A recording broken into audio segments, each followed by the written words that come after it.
الحمد لله الذي خلق فسوى وقدر فهدى.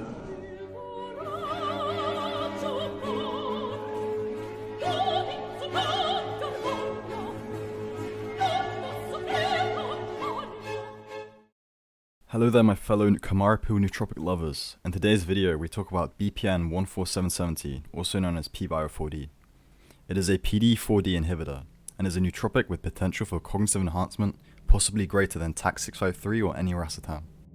Before we discuss what PBIO-4D is, we first must understand the relevance of PDE-4D, the compound's target. PDE-4D is part of the phosphodiesterase family. A PDE is an enzyme that breaks a phosphodiester bond, with PDEs being classed into 11 groups in mammals, from PDE1 to 11, and various subgroups.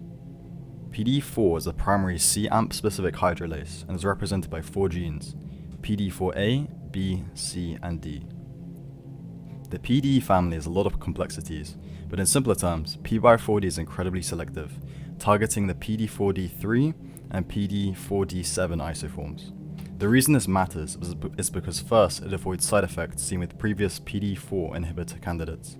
The pathways which cause the most side effects seen with other candidates are not targeted by PBIO-4D, meaning it can avoid these issues. Now, I know what some of you are thinking, another enzyme, another complicated neurological pathway, how is this different? Well, hold on to your nootropic stacks, because this is where it gets truly mind-blowing. Greater selectivity means a potential for more cognitive enhancement, as the pathway is more refined. In addition to the incredible selectivity of PBIO-4D, it also is a negative allosteric modulator, also known as a NAM. Allosteric modulators are very interesting for many reasons, but mainly they are superior over agonists or antagonists for the simple reason that they only positively or negatively potentiate existing signals.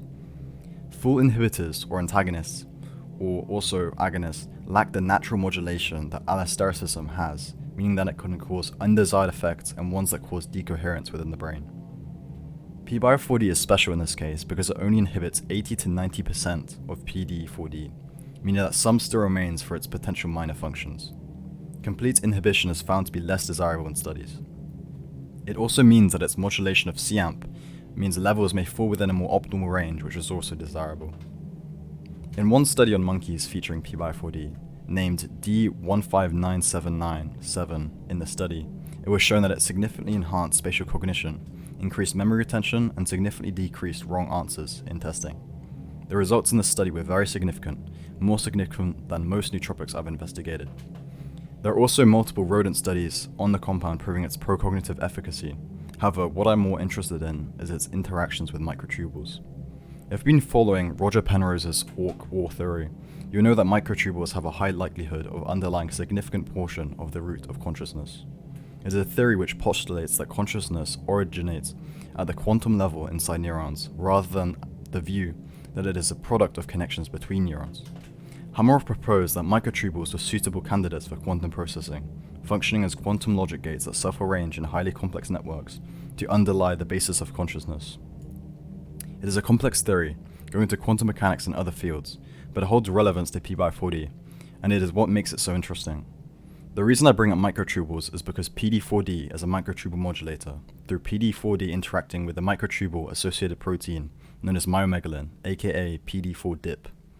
PDE-4-DIP is a paralog of CDK5-RAP2, which is another very important microtubule-associated protein, required for the nucleation, or also known as creation of microtubules. It is quite a new discovery in medical terms, only being discovered around the year 2000. However, even with what we currently know, we can deduce some findings. A quote from the study, immunocytochemistry and transfection studies demonstrate co-localization of PDE-4D and myomegalin in the Golgi and centrosome area of cultured cells. PDE-3 is known to interact with the centrosome via ACAP9 and pericentrolia matrix, with inhibition of the isoform leading to enhanced microtubule nucleation and stability. The subcellular localization of PDE-4D within dendrites suggests multiple potential functions. The dense labeling near microtubules suggests that PDE-4D is not simply trafficking on microtubules, but is likely regulating microtubule dynamics and/or trafficking along bundles. I cannot stress how significant of a finding this is. Previous to PDE-4D NAMs being available, the only way to effectively modulate MAPs was through serotonin subunits such as 5-HT2A or 5-HT1A through benzene resonance. However, being able to target a microtubule-associated protein, such as myomegalin, which additionally has significance for cognitive dynamics, is something not seen before. If we can modulate microtubule dynamics, such as nucleation, which is kind of like microtubule initiation, and stability, in theory, conscious experience could be effectively modulated.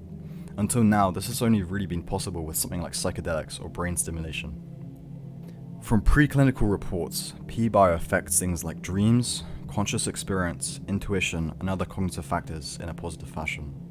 It has been observed that it can take multiple weeks for effects to compound, as it may be the case that microtubule structures take time to rearrange with the new microtubule dynamics, caused by differences in myomegalin and MAP function. In addition to healthy models, PD4D inhibitors, including PBIO-4D, have been found to reduce symptoms of Alzheimer's and tauopathy. It is marked as a significant gene of interest for these neurodegenerative disorders, and combined with other therapies, it seems ideal. It is currently in phase 2 trials, and the most effective estimated dose is in between the range of 9 to 12.5 milligrams per day. With all of these factors in mind, PD4D inhibition may prove to be an effective tool for targeted conscious modulation, especially in combination with other microtubule modulating factors. More research will help to study the effects of PD4D inhibition, and is one of the most interesting pathways I've ever seen in my studies.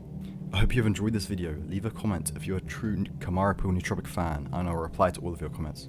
Also, violate that like button, smash that thing. I hope you have been having a good day, and I hope I made it better. See you in the next one. So I do it so low.